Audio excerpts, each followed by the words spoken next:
Et depuis 1994, ce n'est pas la faute de la France, pardon de le dire dans des termes aussi crus, vous n'avez pas été capable de restaurer la souveraineté, ni militaire, ni sécuritaire, ni administrative de votre pays. C'est aussi une réalité. Il ne faut pas chercher des coupables à l'extérieur de cette affaire. Et donc on en est dans cette situation qui a conduit à des drames absolus, à cette deuxième guerre, à des millions de morts, qu'on ne doit pas oublier, à la nécessité aussi, ce qui est une responsabilité qui doit se faire ici, ce n'est pas la France ou d'autres de le faire, de mettre en place une vraie justice, une justice transitionnelle qui est la clé pour que celles et ceux qui parfois ont tué soient jugés. Et parfois ils évoluent encore, ils sont là, ils sont encore avec des responsabilités. Comment voulez-vous qu'il y ait une paix durable et de la confiance dans un pays quand la justice n'est pas passée? Ne demandez pas, n'accusez pas la France pour quelque chose qui dépend de vous, là. C'est une réalité aussi.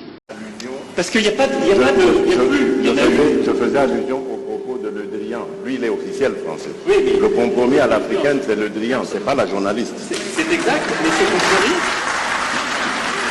Mais cette formule, Président, on sait d'où elle est sortie et on sait le contexte électoral. Non, mais on sait le contexte électoral. Et il n'y avait pas de caractère de mépris dans la formule de Jean-Yves Le Drian.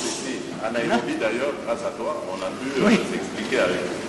Et la France a beaucoup œuvré, vous le savez ô combien, pour qu'il y ait alors une alternance, qui n'aurait pas été à ce moment-là un mécanisme spontané.